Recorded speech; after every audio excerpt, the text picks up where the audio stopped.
All right, tricksters and gamblers, we're now into the red Jinteki faction of our spin cycle breakdown. 14 cards encompass what Jinteki got in this cycle, leading up to the Honor and Profit expansion. Thoughts, feelings? I think they made out pretty well. Chase? You spoiled my name now, everybody knows. Well, obviously I love Jinteki. Replicating Perfection is my favorite faction. And yeah, we got Sundew, Celebrity Gift, we got so many good cards. I don't even think we needed a big box to be good.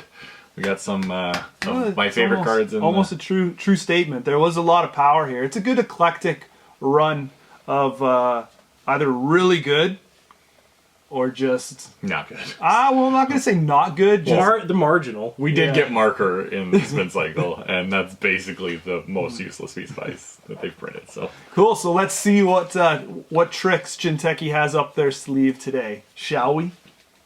We shall. Starting with the agendas, Clone Retirement, a 2/1 in Jinteki. I think you're the best one to talk about this, being as you are the James Techie.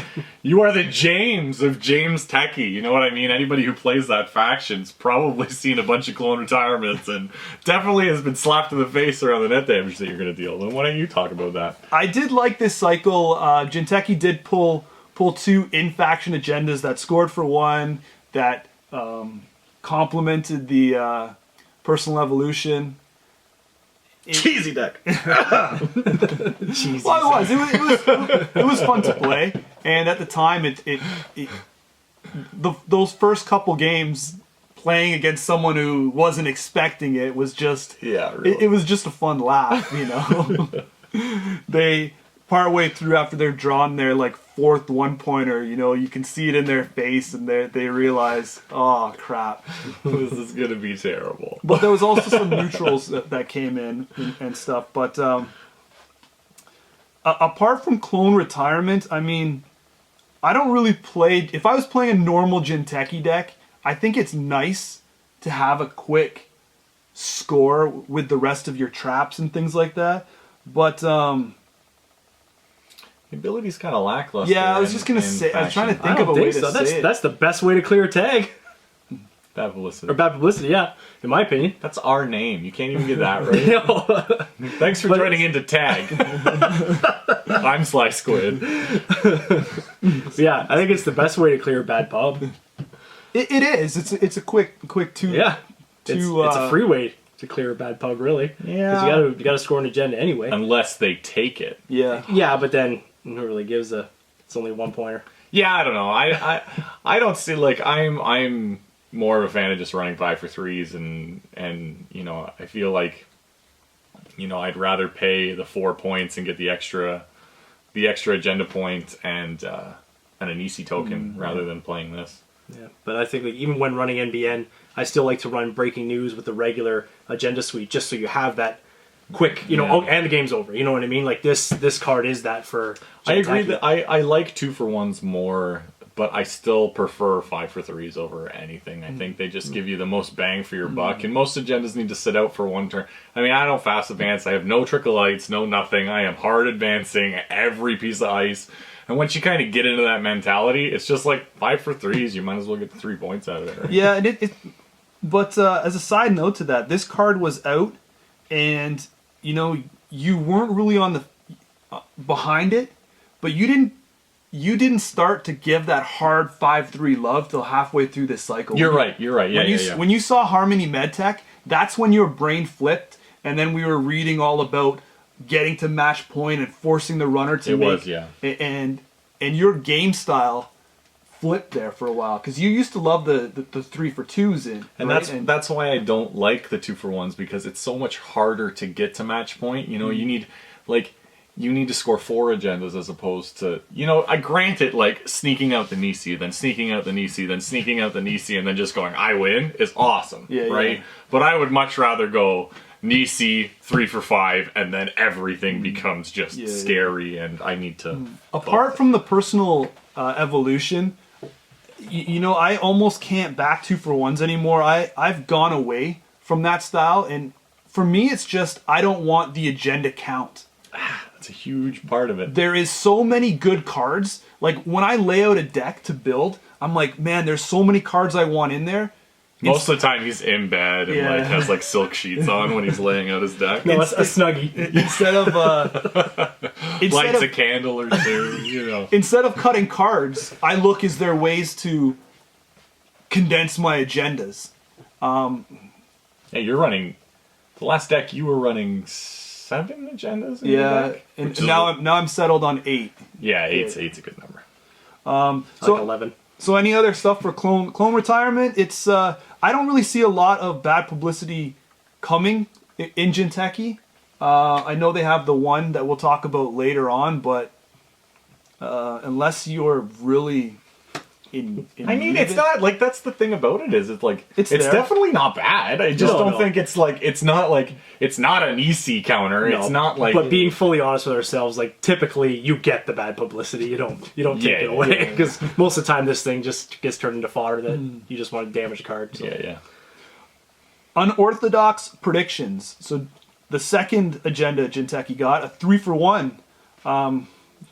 Feelings on this guy here? It's okay. It's nothing great. I mean, Nisei is better. You know what I mean? But this is the one that I like because it's just like the beautiful part about this is like it has to stay in play, so it leaves that risk. But I mean, if you install advance this thing, and then next turn you're like, and you got that like guards coming out in the next set, and you got a guard in front of it, and then you're like, okay, score.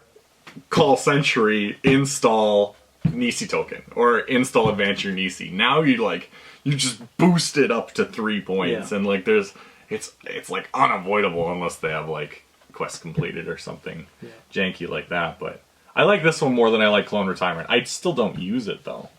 Yeah, I don't use this one either. If I was building a standard Jinteki build, I would use Clone Retirement over this one because if I'm gonna feel the need to pop a 1-point agenda, I'd rather do it with 2 than 3, right? But I don't think it's the want to get the 3. I think it's the setup for the 5-for-3 or the 4-for-2, right? Like that's what I think it's really good at. If you install it, advance it, and then it sits on the table. The beautiful part about it is it's only worth 1 point. So if the runner then you takes the bait into it, though, man. No, I agree. But it's still worth 1 point if you score it. You know what I mean? It's helping you towards. So let's glimpse into the future of this review, and there's a card in here that lets you switch. Right? Yeah. Are you more likely to pull off some Jinteki tricks and mind games with a 1-point agenda, or do you think you really need to go out and gamble and make that switch with a 3-pointer or... It would depend on the guy I'm sitting across from, or girl. I think it's hard, like, if you're trying to play any sort of bluffing game, you innately have to play it slowly. So, I think if you're going to go that route, because you already have to play it slowly, and now you're playing you're trying to bluff out 1-point agendas, you might as well just balls up and go for the 3-pointers. See, because I was just going to say that too. I mean, like, it's nice that they're there because it's more on the mind game thing. Like, oh, if he's going to score an agenda, he's probably got one of the Jinteki 1-pointers in there, blah, blah, blah, blah. But I think if you're going to spend the time to go for the mind games, to go for the bluffs, you might as well just put all your eggs in one basket and just... I agree. Unless you're going for the fake, right? Yeah, and make them think you're a bluffer. Well, right then off you flip it for a trap. Good. Well, but even then that wouldn't work, because you know what I mean. You do this, give them something for it, and they go, "Oh, okay, I know what this guy's game is." You know what I mean? Then you got them. So 2 Jinteki cards, agendas, kind of. They're good support. Like that's the thing. Like you know what? There you go. They're 2 good support agendas, right? There's a lot of people that need those 1-point agendas to round off their actual count. Absolutely correct. And I mean, like if I was in the position to need 1-point agendas, like if I was using, like before my old Replicating Perfection deck had all 2s because I was like, oh, they have to score 4 points in order to beat me. I thought that was all awesome. And I needed 1 point agendas at that point, right? So that would be where I go. But now I just realized I'd just rather rush to match point. And, Yeah, you'd rather put a 1 in when you need it rather than a 2. You don't want to up the count too much, right? But they're there, and like we said, good support. They're ones that are going to set up for something. Who knows? Jinteki could turn like the tides and get it'd be like a bad publicity wave. Like they like partner with Wayland, and you're getting it like all over the place. So you could very well need it. That or blackmail could get out of control. Yeah, and you're like, no. That is true. Agendas.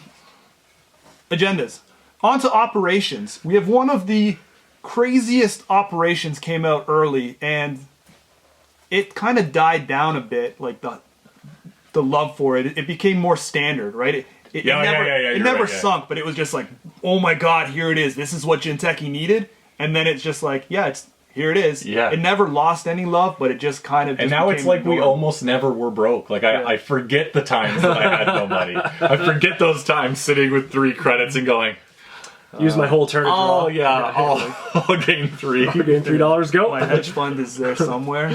Yeah. So we're talking about Celebrity Gift. One of the first double events that we came across. Love it. I love it as well. Very, very much a staple in faction, and I am a avid user of it outside of faction. Now let's send it to our man on the street. You use it out of faction? No, I don't use Celebrity Gift out of faction. I think that Celebrity Do you even Gift use it in faction? Yes. Yeah. Surprise. I think the Celebrity Gift is a fantastic card in faction, built into Jinteki. The moment that you take this thing outside of faction, you're paying, 3 influence for each copy of it, and then you're basically going, here's my hand, right? And then, again, I've been sitting across from this, and I just go, thank you?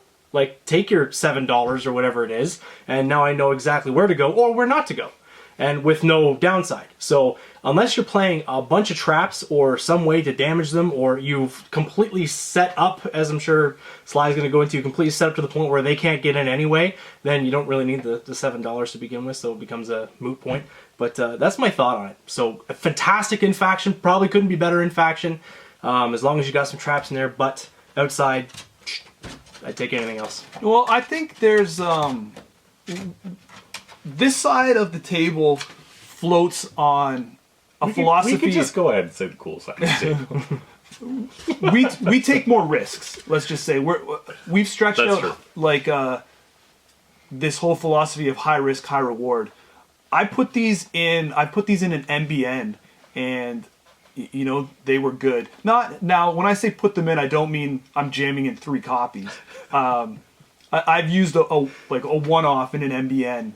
Because if it comes around, it's great money. Now, that was also pre-Sweeps Weeks, but I am now currently using it in a very heavy Byroid deck. I mean, there's times when, like I said, I have low agenda count, so I really don't have a lot coming, and the agendas aren't jumping out at me a lot, so I'm not showing a full hand of agendas ever. But then I know where they are. Yeah. In the trash. Or installed, or in the R&D. Well, you're always gonna go in R&D. You know what I mean? So not always. Oh man, but that's always the simple play. Can you sit down at the start of the game, sit across from someone, and be like, know where your agendas are? They're all in R&D. No. Joke's on you, jerk. You could, but you have agendas in your R&D. Let's just take this for example. So you playing a Byroid deck with a lot of super taxing ice to get through. Now I know that I don't need to waste my money going into your hand. My chances of winning just improve greatly. Right? That is true, but it's all about the timing to use that card too, right? Like, just because I drew it doesn't mean I have to use it right away. No, that's true. So I am springing it at an optimal time, and it does help HB get money. Boy, does it ever. You're going to see this card in... HB is probably the best one to splash in. I've used it in Cerebral Imaging. I remember that deck the first time you played it. I was like, you have so much money. It literally is what I tailored my economy off of with him. Right? So, I mean, you can archive that thing back in, and your hand size is set for the rest of the game. And since you have a hand size of 30, you can pick 5 cards and show them. You can almost show them 5 agendas and be like, take it. Yeah. Go, find one of these. But I do understand that there is downside to it, right? Like, obviously, yes, use late game. You are eliminating options if you don't have anything installed. If I'm showing you a good chunk of my hand, then you know where you're going to dive, and you're the kind of guy that always keeps an indexing in his back pocket. Yeah. Right. So I think at the end of the day, you need to be able to utilize the credits you get wisely. I mean, I've been playing this since it came out, and I could say, like, out of 100 games that I play, there's only been like 2 times that I've been like, yeesh, I don't really want to show him this hand, you know what I mean? Maybe I'll just I'll pretend like I don't have a hedge fund or a celebrity gift in my hand, and I'll just kind of economy up and play the slow game. But yeah, it's just, and in that saying, like, say for instance you start with a Wall of Thorns, you start with this thing. At the beginning of the game, you gain 7 credits, install your Wall of Thorns over R&D, and now there's no real good option, you know what I mean? I either just showed you a handful of no agendas, a handful of snares and fetal AIs, or something that you probably don't want to run at, and then I also advertise the fact that you don't want to run at my R&D, which is, again, in your vein, like, well, now you know not to run at R&D until you get a Croter, but every second you let the Corp do what they want to do, and you react to what the Corp's doing, the Corp is getting more of a benefit, and that's my opinion. You should always be wanting to res ice. You should always be wanting to do that. And I don't know, being able to go from 3 to 10 with 2 clicks, there's nothing better than it. It gets you out of the... I agree.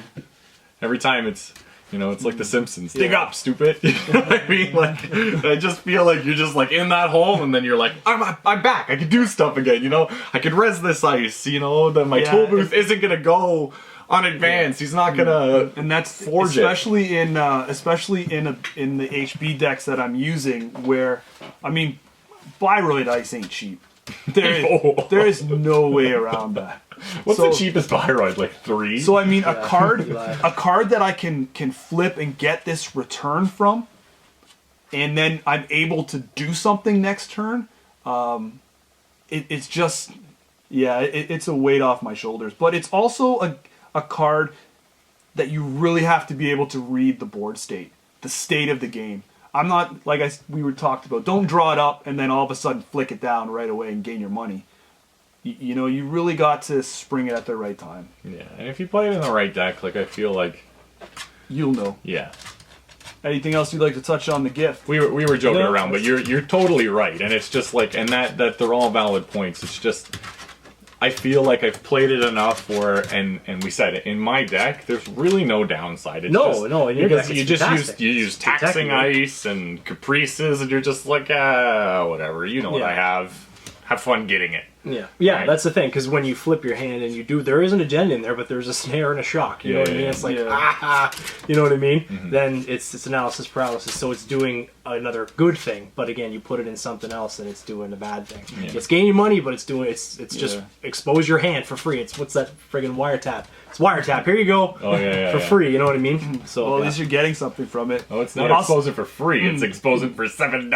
Well, okay, but so after you drop your stop them from playing that super common card wiretap. After you drop your wiretap on me, and then expert schedule analyzer, then I'll drop this. Perfect. Yeah, perfect. I hold them for those cards. I'm just like, joke's on you. All those people that play those cards. So let's play the roller coaster. We went from a highly used card, and now ready? Into the worst you can play along for once. I am playing along. Restoring face.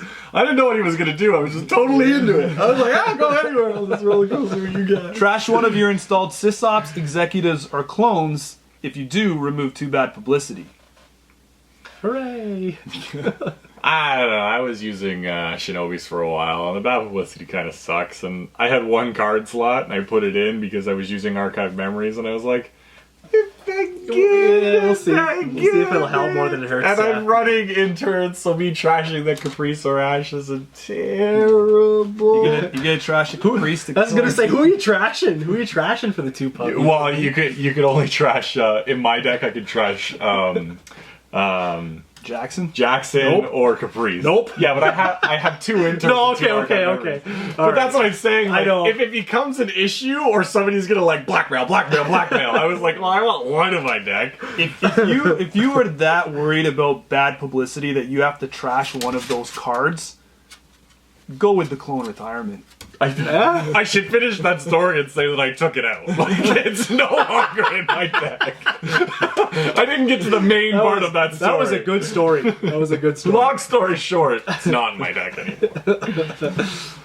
So, anything that you'd like to add in?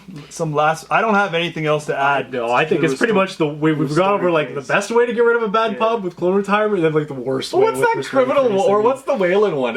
It costs 4 and it's like a double, isn't it? It's like they're all bad, you know. There's no. I would almost rather something that's cheap and like it's like me, you know. I know that it sucks that you're sacking something probably super useful though. Yeah, because you know what I mean. Yeah. I don't know. But I mean, like, it may come in super handy. Like, let's say you're using like Watanabe, which is like that guy that lowers the res cost of that server. And like, then once he's done, you're just like, kill him. Yeah. If you're using Watanabe, you probably got a Chimera sitting in front of it, which would be ideal. But still, even once that's done, you know what I mean? Yeah, sure. Then he's gone. But I don't know. Do you have a bad publicity? Yeah. So, it's it's there if you need it. Do you use it? I want to know if you use it and if you see it, like if it's worth play. Like if you're running 3 clone retirements and 3. We should specify: is it in your deck, and have you used it? Yeah. Because I had it in my deck for like I think 2 tournaments and I never played it a single time. Yeah. I don't know. Let me know. I don't see how it works. That's the operation. Assets. When you look at assets here, you got what? What's 2 out of 3? What's like all? What's 2 out of 3? 2 out of 3 ain't bad. 2 out of 3 ain't bad. Isn't that like country song? No, it's Meatloaf. Meatloaf is country. Let's head over and let you introduce your card. Oh, what's this? Thunder? It's as beautiful as it is dangerous, and plenty dangerous. I'm not dangerous at all by it. It looks like a weed. No, it's beautiful sundew. Okay, it's water sundew on a plant. This card revolutionized replicating perfection. I love this card. There is never a scenario that I'm not like, oh, and install res. There you go. Do you want to pay $2? I'm glad you added the subtitle or the subtext there. Revolutionized replicating perfection. I didn't know where you were going with that, but I thought you were going to say the game. Revolutionized the game? It did. Every the entire game, every faction. No, I mean in replicating perfection, it's like it's a no-brainer because if they keep it in play, you always gain the $2. They can never make the run. It's just ridiculously good, and the 2's not overly expensive, but it is taxing. And if the rest of your deck is focused on taxing the runner, and you have, NAPD contracts, fetal AIs, soon to be a future perfect, and then all your ice is taxing on top of that, I laugh. And mid tournament, after 3 of these get trashed and I enter them back into play because they're ridiculously good, I'm just like, pro tip, I already have $30. Trashing these is more detrimental to you than it is me. So the best way to deal with sundews the way you play them is just to drop an explicit curse word and go on with your day. Yeah, and just be like, in my opinion now, the way my Jinteki deck plays, and if I was playing against it, I'd be like, well, Sly's gonna have more money than I want him to have, period. There's gonna be no way to control me. I'll get to 30 points with just... Rude. Let's do it again. Just I don't know. There's so many good things I could say about this card. I mean, I love Replicating Perfection, and finally it gets a card that is like specific and utter love tailor-made for Replicating Perfection. You can't use it in Personal Evolution. No, well, I mean, you could, but you're wasting a card spot. Yeah, because I've never even played it to the point where I've paid the 2 credits before, because it's always just like, flip it, because you immediately gain the 2 credits. Yeah. Right? And But then, I couldn't imagine like flipping it, paying the 2, and then having them run it. I'd be like, what? That happens? Yeah. And basically he said everything there is. The card has one faction home, unless you're going to try some crazy off-the-grid thing in Wayland, and let's not even go there. There's 2 cards that I'm really excited about in this whole thing, and that's right under the other one that I want. So.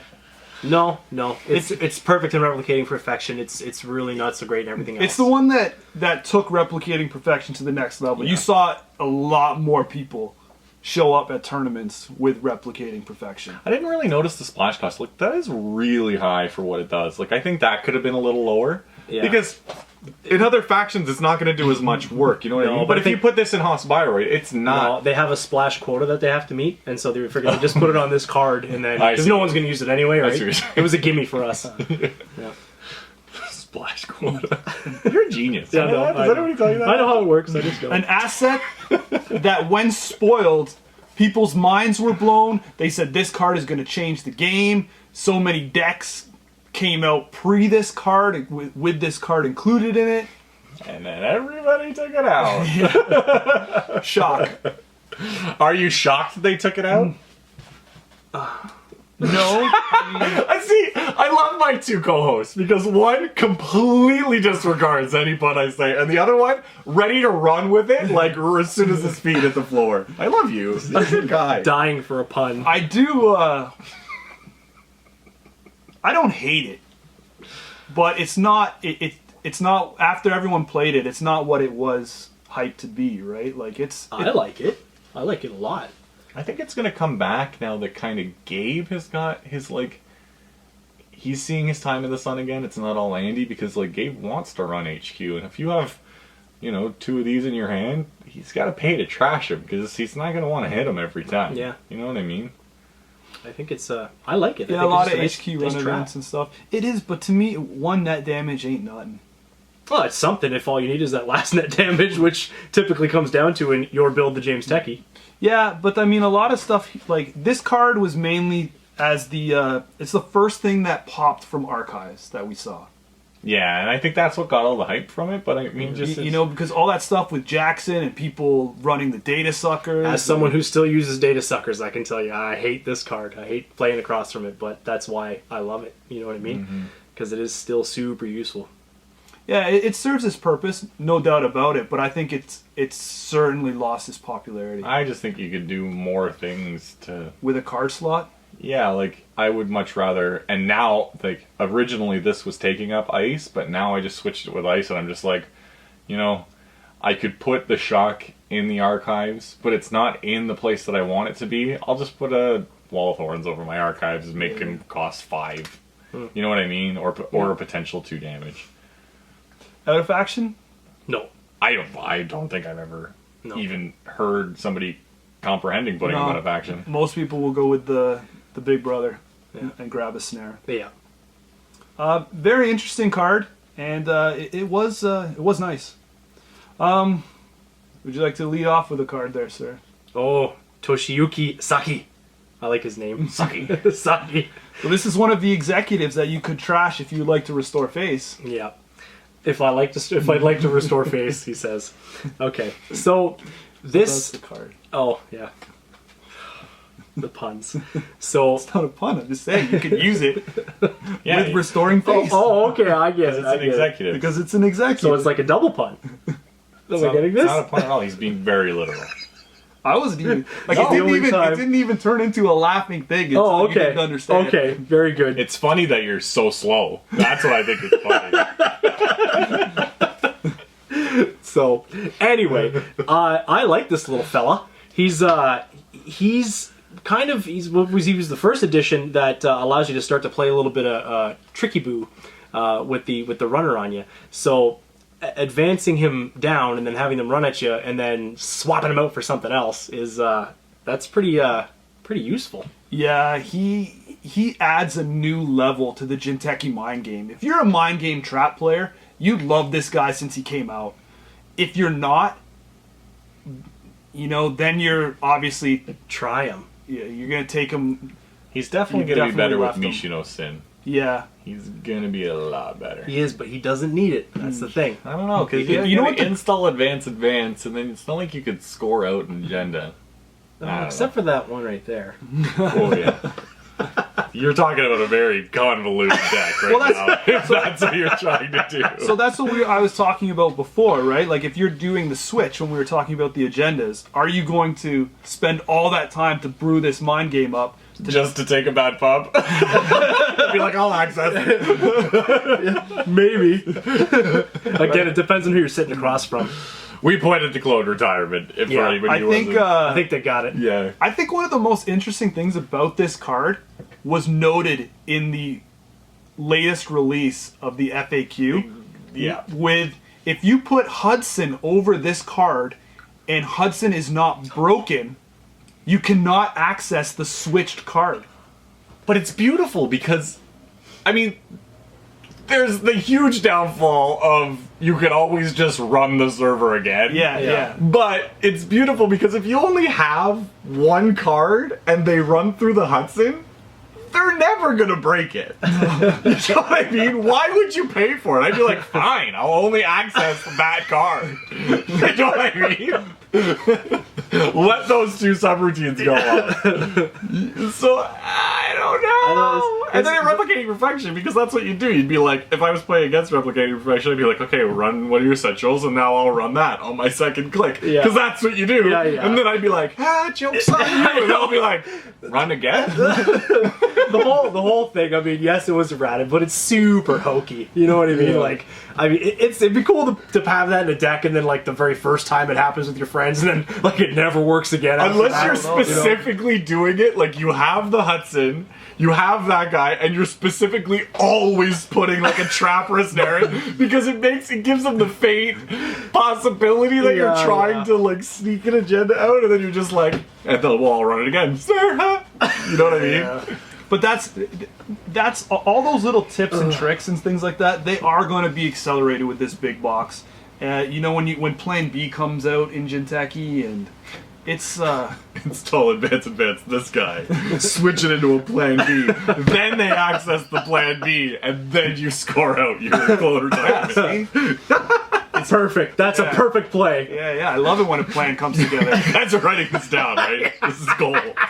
It's recorded. It'll be saved in history. Perfect. So that's basically what I was saying. When there's one asset that's just kind of a little bit wonky. If you love playing the mind games, this guy, he's golden for you. I think that this guy is going to be in some like 2 years from now. There's going to be some deck that just is like, oh yeah, there's that card, and then it's just like so hard to deal with because it's just so much switching and manipulation. You know what I mean? You're trying to remember what you used to do when you came in contact. And then we have to rock paper scissors for you to access this card, in which redirects you to this card. And then you have to know my mother's maiden name in order to access.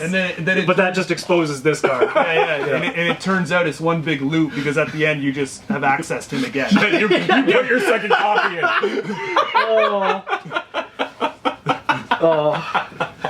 And then, how much time do we waste? What do you want to do? I don't know. That would be funny though. What do you want to do for your second You want switch access? home? They're like yes, and you're like okay. It's the same thing again. But then that'd be infinite loop, right? Yeah. Totally run the clock down. No, they have a rule on infinite loops now. I think. Yeah, don't ever do that. 3 assets for Jinteki. Good times. Jinteki only got 1 upgrade. Woe is me. This is barely worth talking about. Primarily because everybody else has talked about it. It was in every deck I came against at the last tournament. If you are a Netrunner fan, you are probably talked out or commented out or had just about everything that you can do to absorb your eyes with everything Caprice Nisei. Caprice Nisei has been called everything under the sun but a count siphon. I honestly don't know where to start. She's good. That's she's good. She's good.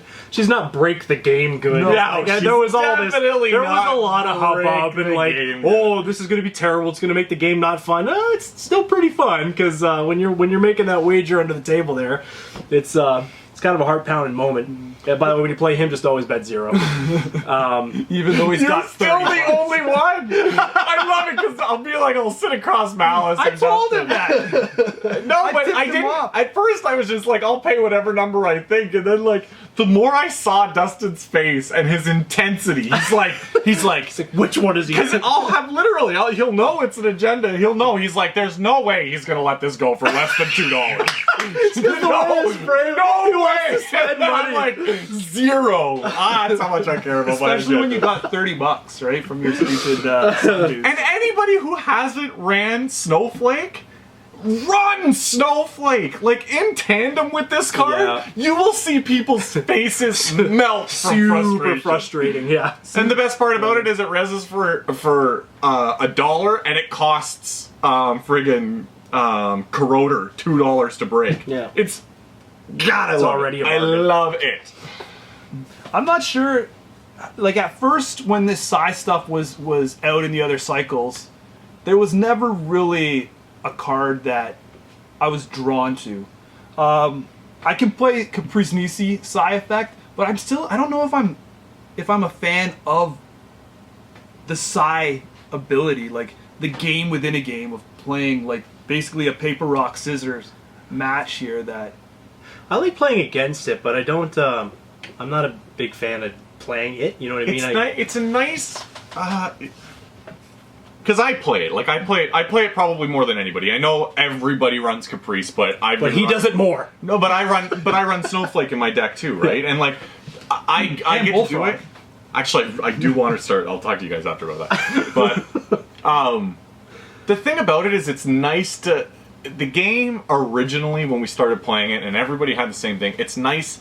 It's that anxiety, right? It's not, Magic. It's like you're playing against, like it turned into kind of a machine. But at the beginning, it was like the anxiety, like, oh my god, I just installed and advanced something, and he has all his breakers. Like, you got such a rush going on, and then just using these. And just knowing what's on the line, because you know what the stake is, you know what I mean? So you get that rush and you feel alive when you do it, and then you bet 0 and they lost $2 and you're like, eat everything. They were gonna drop an S-bomb. Yeah, I was gonna drop an S-bomb. Anything else to add? No, it's you pretty much said it. So everybody said it. As much as I love Caprice, I still to me playing her, it's still. I'm still worried because you're putting her down and pretty much expecting to block the runner. And there's going to be those times when she's not going to work. And I see that. That's where I think is that's the true defining, faction when you become a Jinteki player and you're like, I'm investing my time to be a Jinteki player. You realize that there are no. Yeah. You don't have, control? No, you're just kind of, throwing everything... Yeah. Because, if Caprice was so strong, 90% of the time she would not be partnered with Ash. No, it's a better slap in the face. Because the deck is already tailored to have that protection, and it's already tailored to play with Ash. I was playing Ash before it was cool. Yeah, right? Before any of you. No, I'm just you put Ash in your deck because Ash does a lot of work, but I mean now you can have this and Ash, and it's even more fun. So what? And it's nice to have. This is a good central. A lot of people figured out later on that this is it's way better to put over an R&D or an HQ, as opposed to trying to bluff out agendas. Yeah. But what about So what about this as a game mechanic, the Psy effects? It's good. You enjoy it? Do you think it waters the game down though? No. Does it take it from a game of strategy to a game of chance. And where do you it's cards? It's already a game of chance. Where do you draw the line? Because I've seen other card Flip games a coin. where As soon as they introduce flip a coin, that's it. That was originally like they have that in Netrunner, and Really? it's like really random, you know. and then there's Yeah. the original Netrunner had die rolls, right? Like, Yeah, there was one that was an upgrade. It cost like cost two to res. It was like 6 to trash. And whenever the runner made a runner on the server, you roll a die, and on a 1, it's unsuccessful. Yeah, because this year, so this year you have to wager, right? And yes, there's some luck involved, but I mean, you are still able to try and predict or to play the player kind of thing to introduce an amount that's not going to match what they have, right? You have to try and it's read not- them. But a dice roll or a coin flip is literally nothing. It's like, let the chips fall where they may, This is not random at all. No. Like, there's a lot of That's correct. There's That's a why I lot like of it. mini game Yeah. strategy going on. Like how much, and it's just like the story when I said with Dustin. It's like I have to guess how much he thinks I want to keep this, and how important he thinks what he's trying to get is. Because if he thinks it's very important, he's going to think that I'm willing to invest a specific amount of whatever. Yeah. But then it's literally a side battle. Like you're trying to read their minds. You know what I mean? Anybody who says roll a die, and on a 1 or a 1 and 2 you pay 0, like that's crappy. Because anybody who rolls a die against you pays 0. Because your odds are the exact same and you don't lose any credits. Yeah. because it's unconfirmed, but I was told that the Psy abilities here, spending the 0, 1, and 2, those were their solution for the randomness of the previous Netrunner. Like they replaced the dice and the coin tossing and stuff like that. I'm for that. That's a good design move, in my opinion. And it's just like, again, like there's a lot of downsides in this too. For a guy who wants to run through the deck a lot, 1 is not a lot. To throw that away and run again and check it out. Like this has to be in a specific type of deck, which is a taxing deck, which is how I think Netrunner should be played. I don't like fast advanced decks. I don't like, I think that they take away from the game as opposed to something like this that encourages running and advancing and huge pieces of ice. Like, that's what I like about this game. You know what I mean? And I think it's really funny that all this stuff, like articles, complaints, comments about Caprice Nisei, and then to be on the other side, like, I'm sure Fantasy Flight just sat there and was like laughing at everything, just saying, already tested next pack we have the counter, the killer, hard counter. But again, I don't think that card's going to be played that much. No, but I mean, like, it's still nice that it was there, right? One upgrade, and it was probably the. Other than Jackson Howard, that was probably like the huge oh my god card in this entire set. Yeah. Still not my favorite card. My favorite card is next. My favorite card is next. Perfect. So let's get ready to get into the 6 ice. Let's hit the code gates first, shall we? We shall. Why not? Sure. Yagura. Rezzing for 1 and 0 strength. Yeah. Could it be good? It's amazing. All right, take it away. Okay, this card is insanity. Just like it's just as good, if not better, than Data Raven at being a hard end run. Can I talk? Can I talk? Yeah. Go ahead. Yeah, go ahead. My favorite thing is when people are like, "All right, well, I'm playing against Jinteki. I'll throw out my fairy and run your R&D," and I'm like, take a net damage, please. And I don't know, this card is ridiculous. Nobody wants to repeatedly run it. I mean, you could, because it's very porous, but I mean, you don't want... Oh, but Mr. Squid, Yeah. does Yogg not kill that? Yogg does break this, and he breaks it for free. Explain me the Yogg theory now. Any card that costs $1 to force somebody to go to find a Yogg and play a Yogg is a win. Yeah. You want to know what I do? I'm like, I'll play this, and there'll be probably about 4 turns where R&D is completely untouched. And then they find the Yug, and I'm like, all right, well, I'll just trash that and install that. And they're like, oh, good. I just paid $5 for that. You want to know what Yug can't get through? No. Toll booth. Because that's what the other code gate is. The best is where you scrap that one and then just put another one in play face down, and they're like, now I gotta find something else. I've done that so many times. And I mean, a lot of the time, like, everybody at first was like, oh, well, it's only good over R&D. It's only good. It is good over almost any server because it's just so cheap to res. And my favorite is a guy who's actually focusing on HQ or focusing on archives or my remote. I'm just like, cool, let me see what card I don't. Yeah, I don't need that right now. I don't need. Yeah, there's draw me Be any more animated. Who's the guy that's focusing on archives? Run it again! There's something in there now. I know it. It's like, Focusing it's your on same turn. I said I gave every server the same chance. You did. You gave them all love. I was not server discriminating. You're in love with Yagura as well, right? I do. So I why do. don't you get some Yag love? It's $1. It's $1. So, Wait, it's a credit. It's a credit. It's a credit. Oh, yeah. Sorry. Us Canadians. I know, eh? Always in our toques and with our dollars. Eh? If we hadn't specified it, I wouldn't even have caught it. Yeah. But the fact of so, Yeah, we do that a lot. yeah. So it's $1.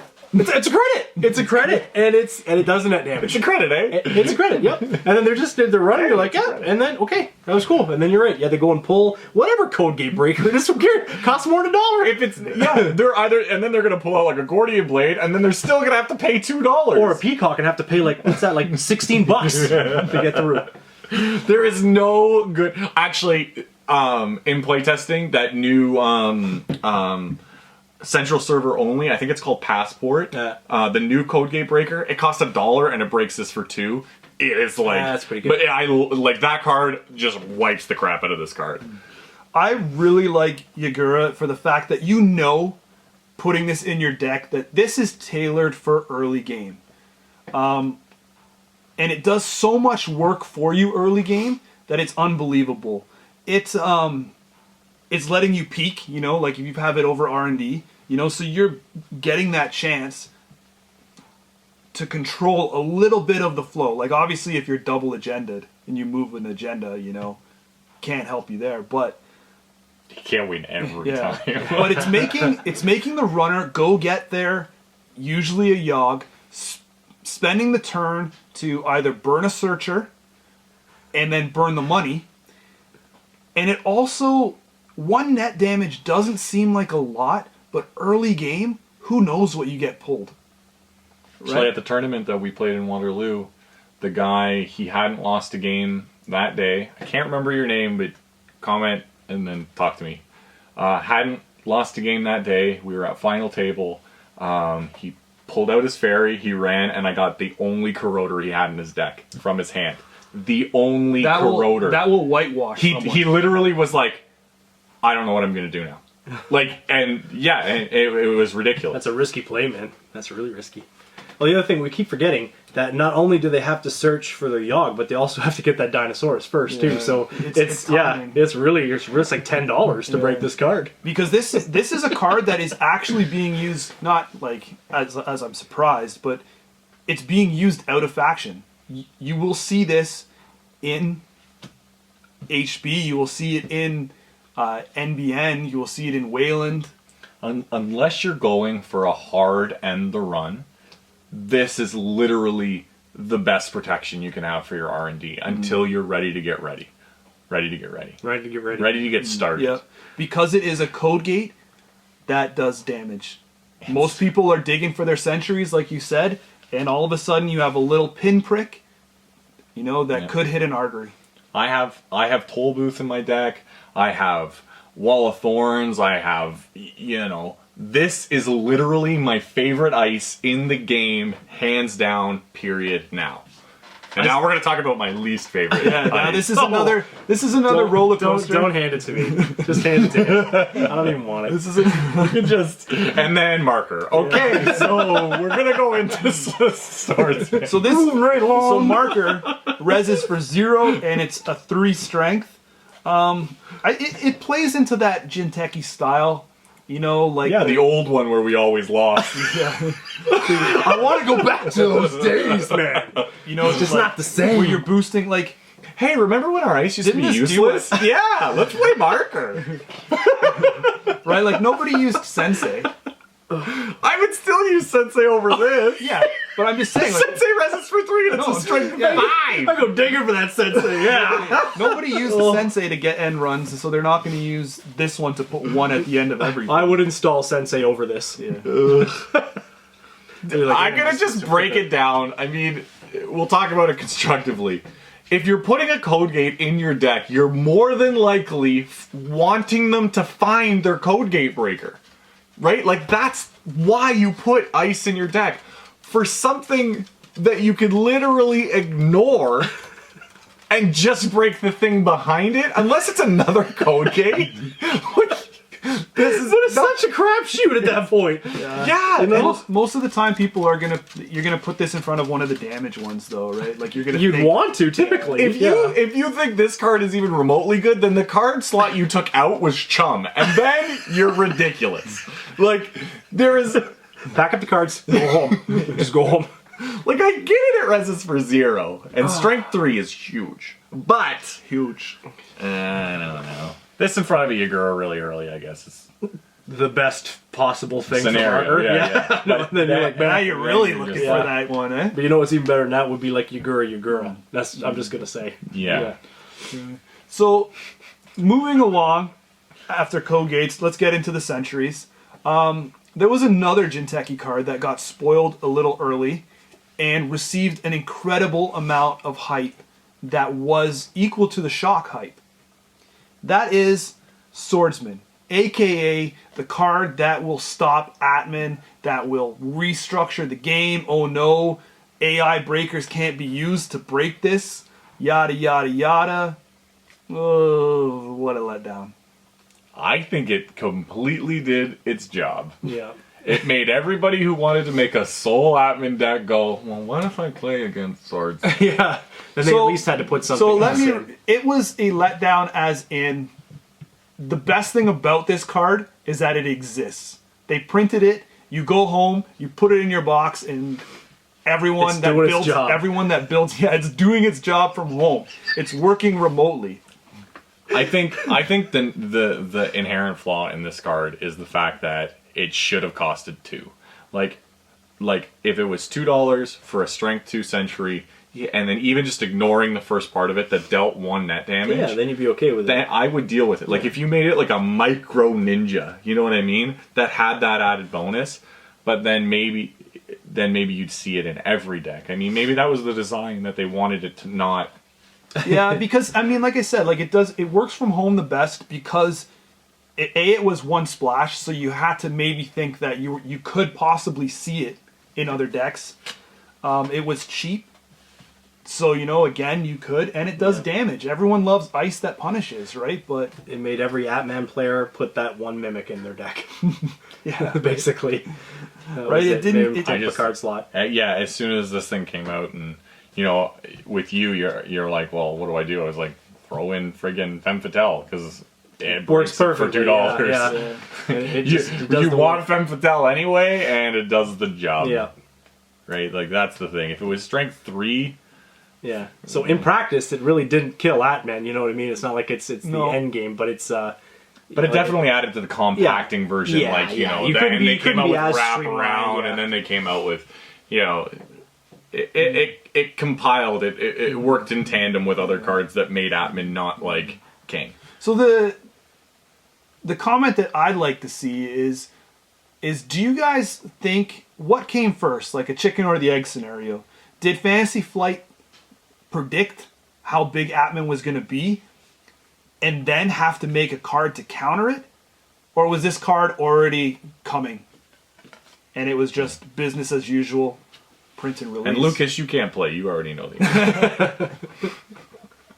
Is he the guy? he's the core creator. Yeah, but is he the guy that mines all the cards? Every card, into yeah. reality? He puts them into a think bot like that, and then they're created. Excellent.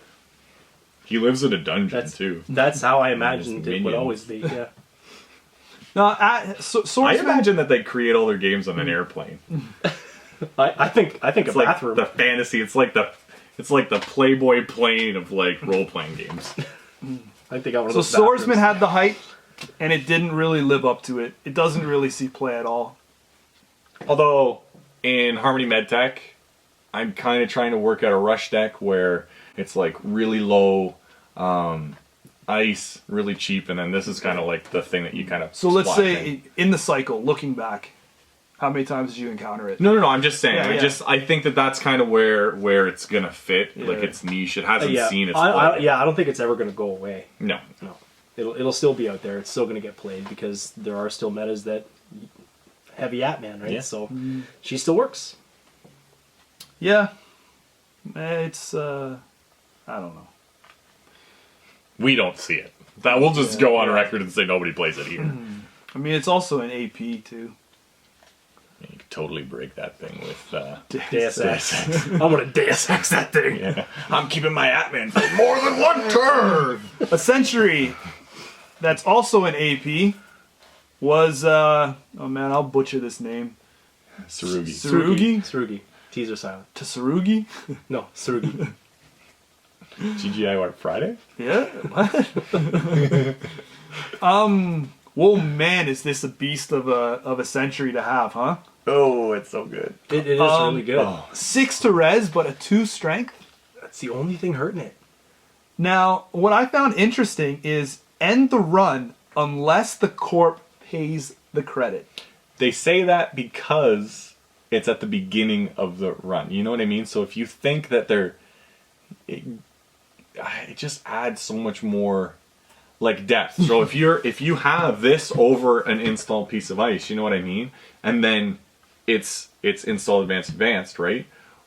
And then you're talking about it over an agenda? Yeah, over an agenda. Well, not necessarily an agenda, but it could be anything, right? And then you res this, and then I don't pay that $1. I don't end the run. I let you take the 3 damage. Do you continue on? Like, it adds another level to the game. But how many times are you going to encounter this ice and go, I hope he pays the $1. Better not break it. Well, if you really want to score that agenda, or you think that they have enough cards in their hand to take the damage and risk the fact that it's a June bug afterwards, like if you feel like that's where they're going. But a lot of the time, what I found when playing this, most people in the scenario where they didn't know what they were going to access just stopped. You didn't have to pay the $1, because if you tell them that you want them to go through, then they get that inherent thing of going, well, I've already taken 3 damage and I don't know what else he's going to do to me. You know what I mean? Whereas with Neural Katana, you just know that it's like... You have a full, like, you have the ability to break that as a runner. You're going against it as a runner. Are you just not going to bust that subroutine? No, you'll break it. Yeah. That's the point of it too. It costs 4 to break. Yeah. Like, it's really taxing. Yeah. Right? And a lot of people talk about the fact that it's parasite food, but I mean, make that your parasite target. Yeah. You know what I mean? Then all your other ice is just parasite free almost. Yeah. I know you can recur parasites a bunch, but that's how I look at it, you know? I'd rather than parasite this than parasite my Yuguras. Yeah. Yeah. 'Cause that's way annoying. It's dead. Were you happy with the cost of 6 though? For something like No. this? I thought that the cost was a little bit high, being as you may have to pay more on top of it to invest them to actually to get through. What it do you and think take is the damage? fair though? I think that maybe like 4 would have been Yeah, but like 4 is Neural Katana. Yeah, but Neural Katana is stronger though, right? By 1 strength. Yeah, I know, but that you know what I mean. It's And still, it's only 1 subroutine. yeah, It costs maybe most 5. It costs most things like $2 to break. This Yeah. thing costs $4. The 6 seems high, and it always did seem high. But then I played against Malice again quite a few times, and he was loving this ice for a while. And it costs so much money to get through. Like every time you're going, you're like, okay, I gotta. Maybe you have to match strength. You know, who knows? Or you're using your data sucker tokens, whatever. But then it's just like 1, 2, 3, 4 every time. And this is another card that added to that whole, Atman not being the style of play, because it was like, yeah, Atman can break it for nothing, but it still costs him 4, just like anything else. Yeah, it's it was an interesting one for me, the balance of the 6-2, and the thing that stuck out to me the most, because I am a shaper, is I always look to see what's AP on these centuries, and part of me, because I know that I usually keep a Deus Ex on hand, I did not like to see the AP on this for the price that I'm resing it at. I think you guys are thinking about it wrong. I don't think it's meant to kill. It's a taxing piece of ice that you could theoretically get a kill with. I'm in the same boat as you. It's just super taxing. And it's also a Century with an optional end the run, which is so if they run through it twice, right, then they've paid more than you have, and game one will be, you know what I mean? Yeah.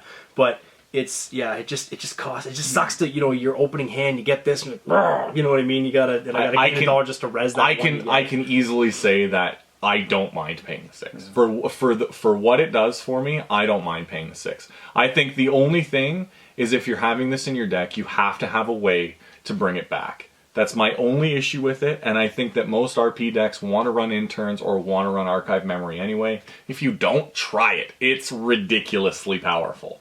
And then this card just does so much work. It can't, like, anybody who wants to do that Rush Knight deck, like Sir Gabe, where they want to, like, run the archives all night. That it's like, fine, pay $8. Yeah, or take I have built decks before that just use Knight. And how is E3 not in those decks? E3 is amazing. Let's not. It should be in those decks because then E3 is gonna. I think E3 is gonna like. That's the new. I don't understand because it's in blue. I mean, it's there. Take it, right? E3 is sliced bread. There's nothing better than it. Yeah, it's not aggressive though. Like they like. I think that in the new, moving forward, I think criminals are gonna play it a lot more. What do you think about the 2 influence? 2 influence is usually a good number. You don't really steer away from a 2 influence card. It's kind of meaty. I don't think like almost every other faction has a better card than for 6. It's like if I was playing Hospitaloid, I'd much rather have like an Itchy. I feel the same. The optional for subroutine there, I think it just plays in the mind game that is Jinteki.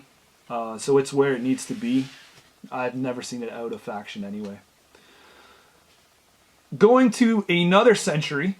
A Tracer, AP Elect. There's a lot of tags on this guy here. Shinobi. 3 influence pips and a strength of 5. The first thing I did when I saw this card is think of how to fit this into yellow. And that's where it stayed. I loved those trace routines with making news. Yeah, TPS Viper almost won the tournament in Toronto with that exact deck. You just play it and just go, you're dead. Boom, boom, you're dead. Mm-hmm. How do you like it in faction? I'm kind of indifferent. I've seen your decks, just to interject there. You seem this is be your most on the fence card. I've seen you some weeks have it, some weeks not have it. Mm-hmm. You fluctuate very much on Shinobi. I find that this card, because I'm playing a taxing replicating perfection deck, so I'm on the fence between this card and Tsurugi.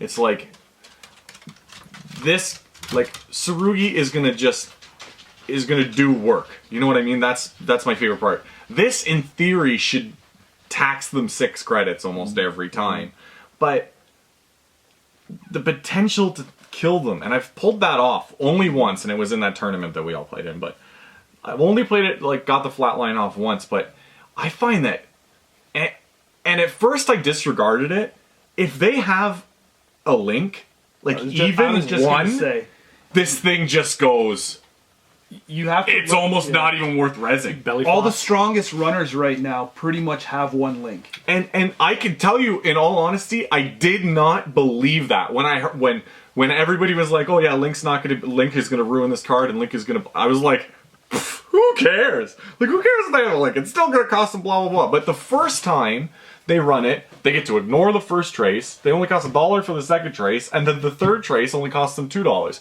So it costs them $3 if they have a link. I paid $7 for this thing. Yeah. Right? $3 is a bargain. But the next turn they run it, now it costs $2. Like, I would rather have a Neuropiton at that point, because it costs $3 less to res. I don't know. I don't know. The thing is, in Jinteki and in almost every deck, I am a strong believer in, I want Centuries, Barriers, and Code Gates. And I want people to have to go find their breakers. But they don't have to find them with that thing. You have to find it with Saru. You have to get a solution to it, or you're taking damage or ending the run. Yeah. The only thing I can say is that this belongs in NBN. Yeah. It's a yellow card through and through, and they're only going to be barely half expecting it. So you might actually get the kill with this thing. Yeah, it's going to be good. Yeah. Sorry, Ian. That's it.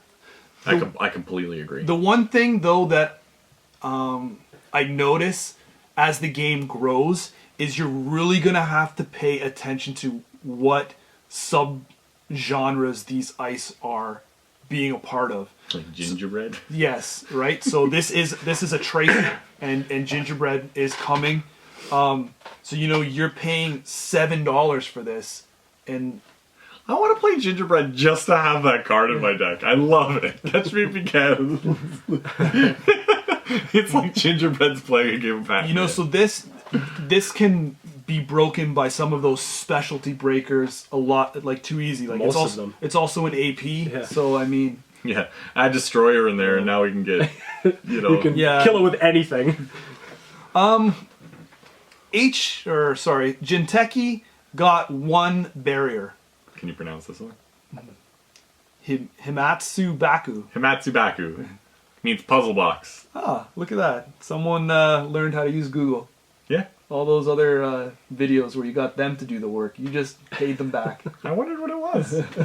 I was curious enough to Google it. It's worth a Google. It's worth the Google. It's worth a Google. Just like it's worth the drive to Acton. You could even Bing it.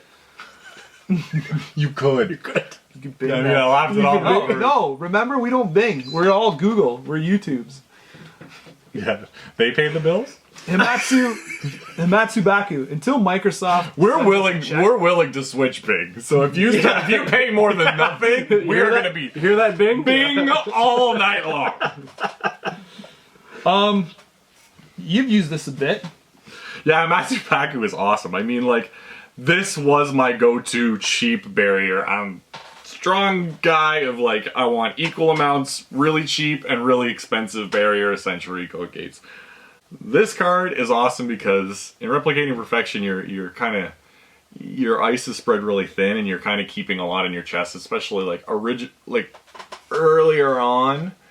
You would be holding on to a fair amount of agendas and traps and stuff like this. So I like the theory of, you could pull 3 of these back and protect that, and you have a big hand. It just ruins Knight's day. Like, I play Worm Knight as my only breakers in my Anarch deck, and this thing annoys the crap out of me. Assuming that they've installed it when it's de-resed, right? Like, Yeah, nobody puts yeah. No, there are some times that you need to do that. Himatsu Baku? Let me just put my my card here. I'll just put a host Night this. Raid in that catapult. No, but it's always after, like, I don't know, I love it when I'm playing and they're like, okay, well, Knight and account siphon, and I'm like, Rez, trash your Knight, I'll lose the money, and then you don't have that Knight anymore, and then I'll install. I switched this out for Snowflake, and I love Snowflake way more. It's going to cost, at the end of the day, this costs you $2, and it only costs a Corroder 1 to break. And I think that's the biggest thing. And especially if you want to play with Caprice, and you want to play with Ash, you want to play with all the big boys. You're forgetting, you could pay a credit and then put it over here for it to cost Corroder to break for 1. It is good. I don't know if you were meaning that as a plus. Well, a lot of people were saying... Now, Corroder has to break it over here. Well, people were originally worried that because before the super taxing deck came out,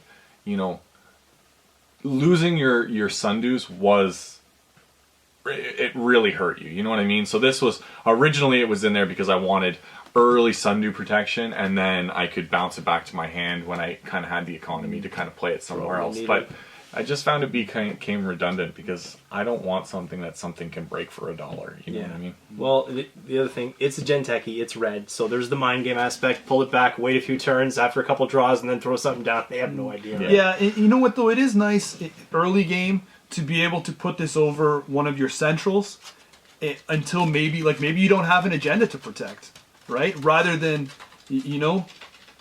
rather than install something and make a remote, you can just, I'm not wasting a card. I have it over here, and then when I need it, let me just relocate it, right? Yep. So I still personally like this because I find this is akin to like Ice Wall and Wraparound. I still prefer this over both of those. I think this is a better. In faction, I wouldn't be spending my influence pumping that in when you have I think it could have dealt with basically one influence too.